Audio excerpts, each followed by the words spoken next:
Last time Eric was on, he shared his mission statement for health, and it really stopped me in my tracks. I don't know, guys, if you remember this or not, but I'm going to give it to you here in a second. And it made me realize that we talk a lot about what to do for our health, but not enough about why we bother doing those things. So today I thought we'd try something in Eric's, it's not really in his honor, but it's to follow something that I thought was really cool that he did. We're going to talk about creating our own health mission statements. This is Who Cares About Men's Health, with information, inspiration, and a different interpretation of men's health. I bring the BS. My name is Scott. The MD to my BS is Dr. John Smith. Good afternoon. Producer Mitch, he cares about his health, and we're glad he's on the show. Hey there. And the guy, I don't even know if you remember this, Eric Taylor, he's been on the podcast a couple times. We had a conversation, I think it was last year sometime, and you brought up a health mission statement. And I remember I want to talk to him more about that. We didn't have a lot of time in that episode. Do you remember your health mission statement? I sure do. And I also have it in front of me just in case I didn't remember it. Okay. All right. So, in the other podcast when he was on, he said that he has a mission statement that drives what he does for his health. What is your health mission statement? Share that with the guys. It is, I commit to a healthier lifestyle to inspire my family and to live a long, fulfilling life. You guys remember this now? Yeah. Yes. I do. I mean, that is a meaningful mission statement. I love that. And I'm going to tell you a couple of things that I love that popped out at me, and I want to see if you guys agree or if you have anything else. I love that last little part, inspire my family and live a long, fulfilling life.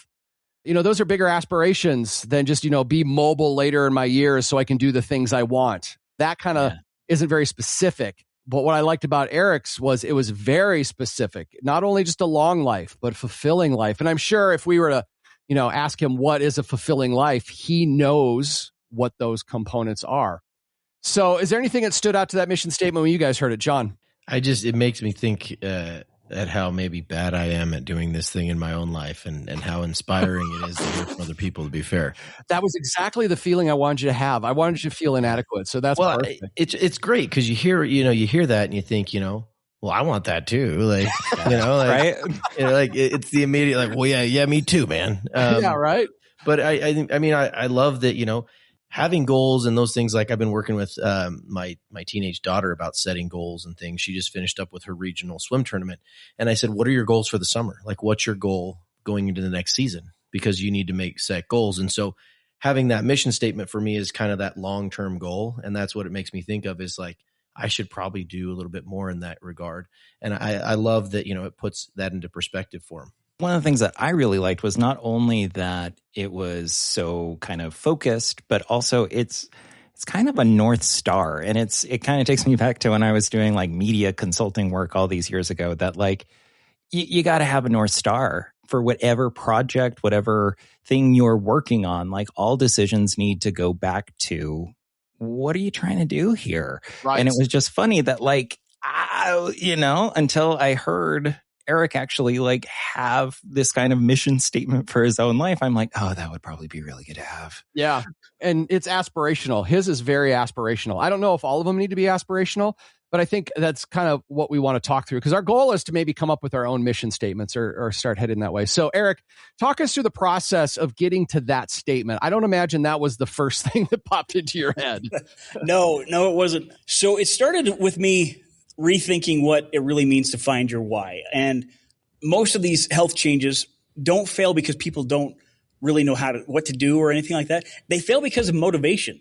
And so you have that willpower, you have that guilt, you have that pressure from others.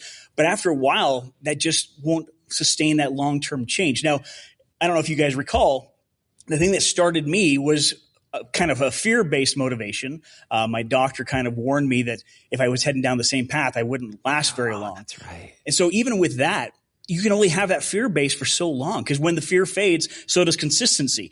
Sure, for the first, year, I'm, eating right, I'm walking, I'm doing everything I can. But after a while, you're like, oh man, a pizza would be amazing right now. That's right. Mm-hmm. And it's just crazy to think that something even like fear of dying might not even motivate you enough. So with that understanding, I try to focus less on setting impressive goals and more on uncovering the deeper reasons behind them. So I worked backwards from the surface level goals until I just kind of arrived at the motivations that felt personal and honest and just sustainable, so that I could just do that for my family.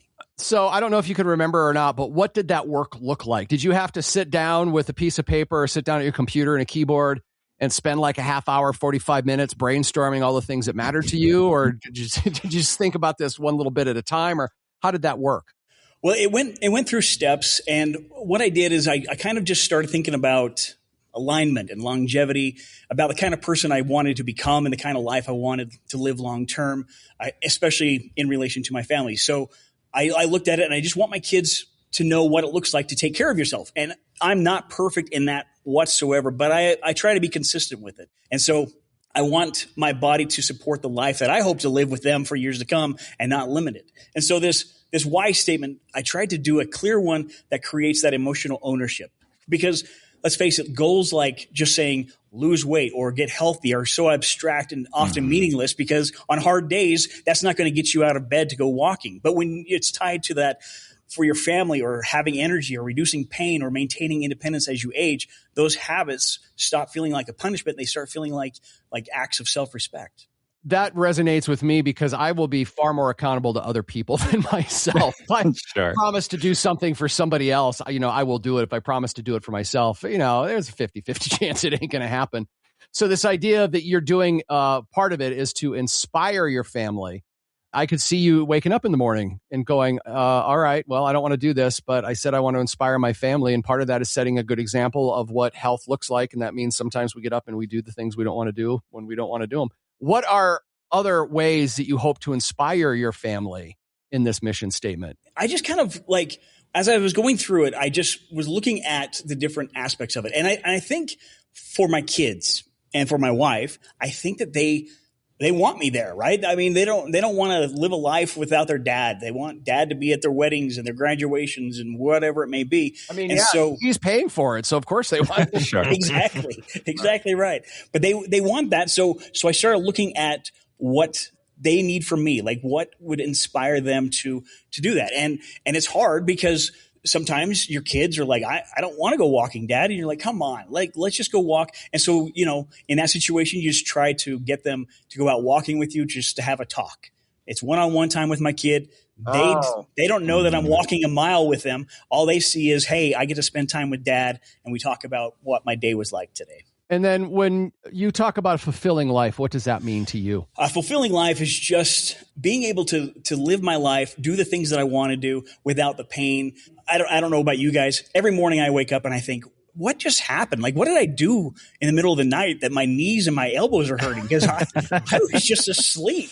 And I want to get to that point where I just don't want to feel that pain. I want to be able to, years from now. I mean, I'm turning 54 later this week, and I want to be able to, in the future, still be able to go hiking, still be able to go biking, still be able to go walking with my wife or whatever it may be. And that's what I think is a sustainable life. Just to have that goal of just being active and not just sitting around watching my favorite TV show and eating popcorn all day or anything. Yeah, no, it's something you said a couple minutes ago struck me. It was, I think you said inspiring self-respect. It kind of just struck, and I was like, that's a really cool thought of, wanting to do this for your family, but also it instills in you that self-respect of yourself to, hey, I want to be here. I want to be present, and gives that moment. Not that we don't have self-respect all the time. And I think acknowledging those times when we're doing things and the reason we're doing them is a lot of the things we talk about.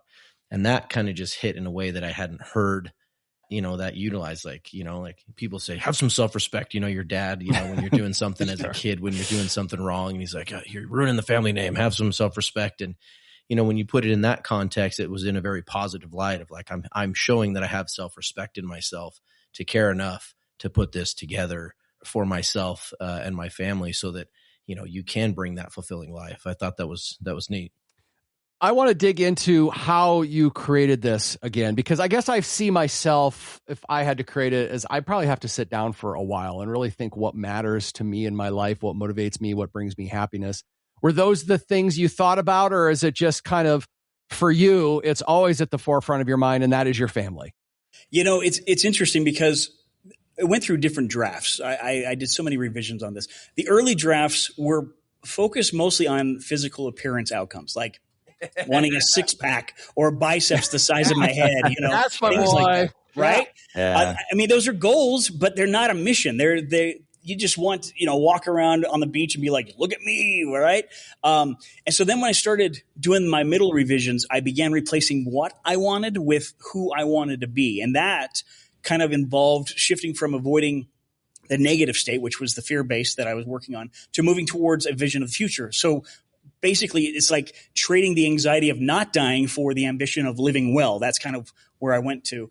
And then the final version was just refined until it focused on the functionality and the longevity. And just, I asked kind of like, what would being healthier allow me to do? Or who do I want to be in 10 years? And that's kind of where I got to the final version of it. Guys, do you have a mission statement for your health? Do you even have the beginning of a rough draft for that if we were to build them today? I do. I do. I thought we had homework. I spent all yesterday like creating like a murder board of like bulletin with like string run from one thing to another. Like I'm ready to share it. All right. Well, then bring it on. I can't wait to hear this. Okay. All right.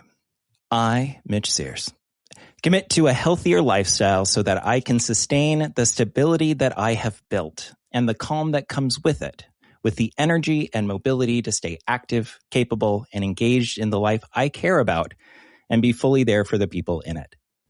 Wow. That is amazing. Give us that one more time. I love that. Woo.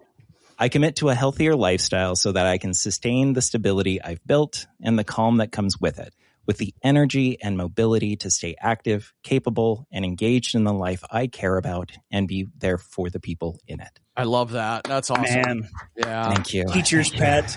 I know. Man, you're going to get called to the office here in a minute, Mitch. Yeah, right? Yeah. My mission statement: I commit to a healthier lifestyle. So next time I go on a road trip, I don't have to wear sweatpants. I can wear jeans without my gut hanging over my belt. How about that? I like that one too. Yeah, that's my mission statement. I like that you took different aspects and you were focused on that. And I think it's the important thing. As long as you know what you are shooting for and you have it like specifically in, this because of this, I think that's the best way to write these things, that you can see how it ends up. So you're not just saying, I want to lose weight. Okay. Right. How do you want to lose weight? I want to lose weight by, like that. So bravo. Great job. Thank you. I love the calm that comes with it, maintaining your health and also the stability that comes with good, healthy habits, because I have been engaging in less than great healthy habits lately. And as I try to, get over what of those are, I say, all right, I need to start healing. And so like the calm and that's what I mean is like, I want to get back to a mind state that's calm, or I want to get back to a stable place where these unhealthy habits tend to lead you to an unstable place. And the energy part I love, because a long time ago, somebody had said something about what is the purpose of health. And they said the purpose of health is to pursue the things to be able to continue to pursue the things you want to pursue, whatever those are, or to contribute to the world in the way you want to contribute. It's not the end all. It's what is that called? A means to an end, right? It's not the end. It's the means to an end in your life. And yours really reflects that, I think. Well, and that's kind of what, because that was what kept coming up that conversations, that quote about life and what we need from it, et cetera. But I don't know, man, my 20s were real rough.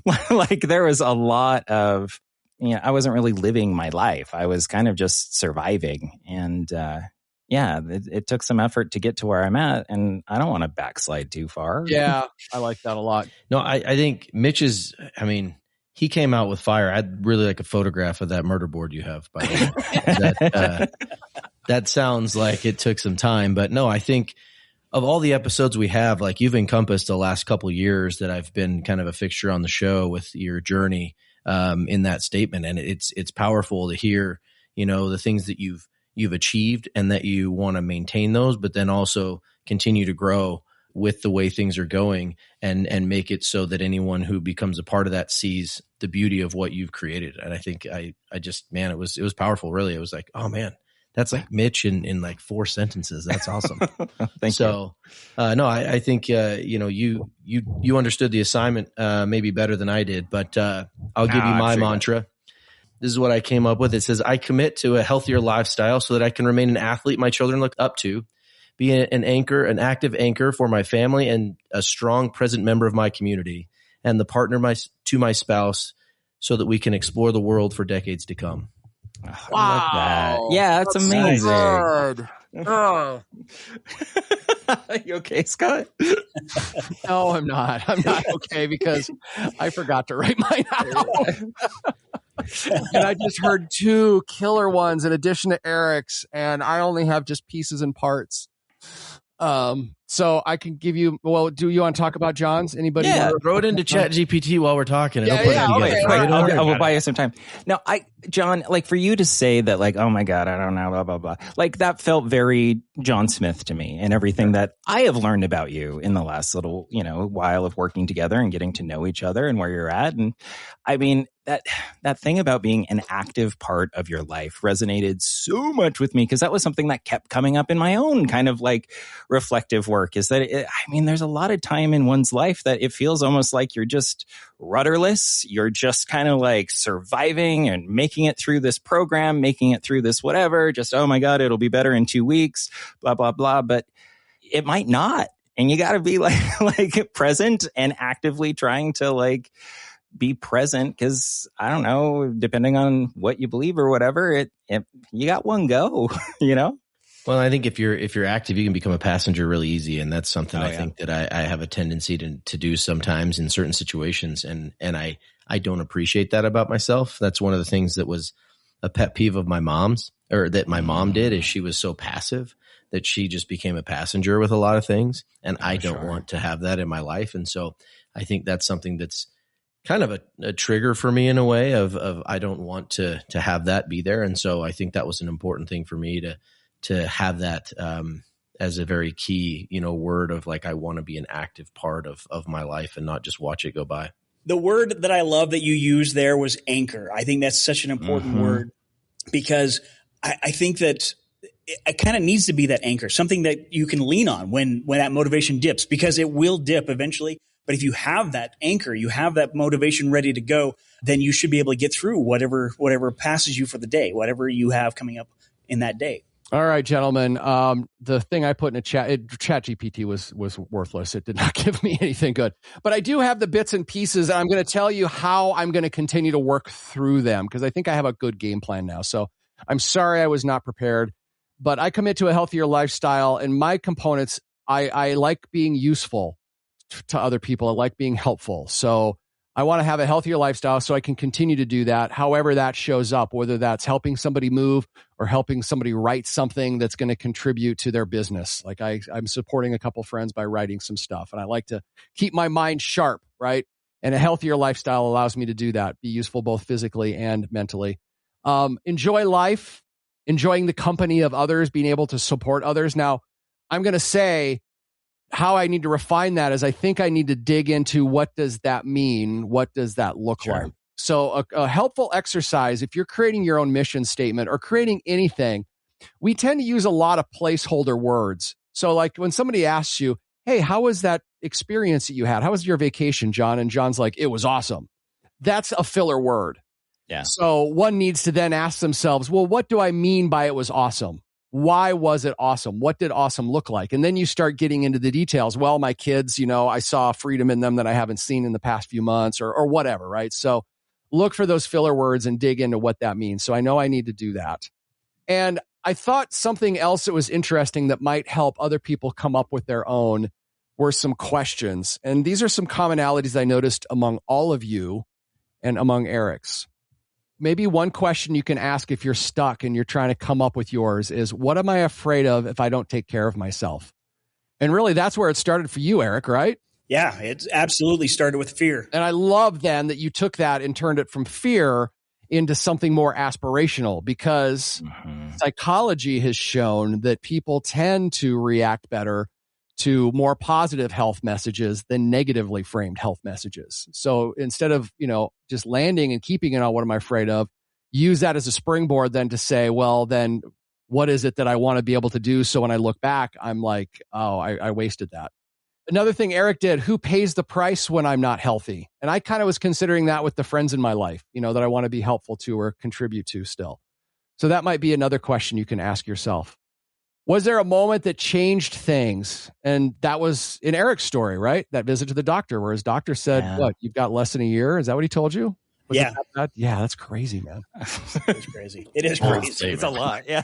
Yeah. I guess it's crazy enough to make you sit down and rethink a few things. Right. So maybe you could do that without that moment, but maybe there was a moment, there was a moment recently for me where I've been really good about, controlling my beer drinking, and I had a couple more than I should have. And I paid the price the next day. And I'm just like, I don't want this to happen again. I don't like how my brain feels. I feel anxious. I don't like how my body feels. My stomach's upset. So, I mean, that kind of, was a reset in a way, but hopefully we don't have to always go through those. Who do I want to become? Could be another question you can ask yourself, or even a more powerful question. Who do I not want to become? Yeah. So as you're working through this process, maybe ask those questions. And then that might lead to when I'm at my best, who am I? And if nothing changes for 10 years, what would you regret most? Those are some thoughts to think about as you build this up. All right. Well, Eric, thank you very much for inspiring us with your mission statement. You guys, John and Mitch, you came up with great mission statements. I feel as though I let the group down, but I will continue to work on mine. Any final thoughts that you guys want to wrap up with? Just when you're creating your statement, just don't have it so rigid. Be more vague about it, because if you're vague about it, then it doesn't feel like like, for example, mine, as long as I'm not polishing off an entire pizza in one sitting, I count it as a win, right? But if you write something like, I'm going to achieve and maintain absolute physical and nutritional perfection and eat zero sugar and work out 90 minutes every single day, you're going to fail, and you're going to feel like that. And then I think it was Mitch that was talking, and all of a sudden you're on that path where you're like, oh, well, I already ate a box of donuts today, so I have no point of exercising. Yeah. And tomorrow's Taco Tuesday, and so on and so forth. And then next thing you know, you've gone 3 weeks without exercising. So just keep it vague enough, but still powerful enough so that you can focus on what you want, so that it's not just constantly kicking you in the teeth that you failed every single time. Right, because yours is aspirational, the healthier lifestyle to inspire my family and live a long, fulfilling life. But it's a whole different thing than have a six pack, right? Because have a six pack, there's not a lot of room for error. But for you, there's some room for enjoyment. Actually, it's in your statement. You want to live a fulfilling life. And sometimes a fulfilling life means having the donut, right? Exactly right. Or having the pie at Thanksgiving or whatever. Mitch, any thoughts? I just love this. And thank you, Eric, so much for sharing it, and Scott for giving us the homework, because there are times, I think, a lot when we talk about this show that had I not had this show, had I not had other guys that I've become in contact with where we talk about, what fuels them, what makes their health work, what makes whatever, I don't know if I ever would have done this. Cool. Well, we've saved at least one guy, I guess. Sure. John, final thoughts. Kind of taking some stock. And it's kind of funny because, I've been harping on my teenager to set goals, and then Scott's like, here's your homework, sucker. And so it was kind of like, haha, here you go, buddy. And it was very similar to what I've asked her to kind of do in a way. And so it's kind of fun for me to be able to, and I haven't shared this with her yet. Are you going to? I think I will after this conversation. I think, the things I've been asking her to do is now I can go to her and say, hey, guess what? For the podcast, I came up with this statement just like I'm asking you to do. And here's my thought process, and here's what I've done. So I'm actually, kind of excited to punt that her way and say, hey, this isn't just lip service here, kid. I love that. I'm walking the walk, sucker. You are. I can't tell you about the smile on my face right now because this podcast has now caused you to force family fun. It's forced you to have an interaction with your daughter that could lead to some really great conversations, right? No, I think it's going to be great because she'll see, because, a lot of times your parents are harping on you. You're like, they're telling me to do all this crap. I don't want to do it. And I think, this is probably going to be helpful for her to go, oh crap. He actually sat down and took the time just like he's telling me to do. So I'm actually, thankful. So thank you, Scott, for pushing that homework. And I'm glad I took the opportunity to do it. So yeah, that's where I'm at. All right, gentlemen, as always, just talking about it, can make such a huge difference. And challenge to you, the listener, start working on your mission statement. See if you can come up with something and maybe even take it to the next level like John did. maybe even assign it around the household. And then, y'all could have a talk about it. And I think that would be just an amazing family moment. So that would be very, very cool. If you'd like to share any thoughts, insights, if you have a killer mission statement you're pretty proud of, that you created a murder board and just shaped it into perfection like Mitch did, you can reach out to us at any time. hello@thescoperadio.com. hello@thescoperadio.com. Thanks for listening, and thanks for caring about men's health.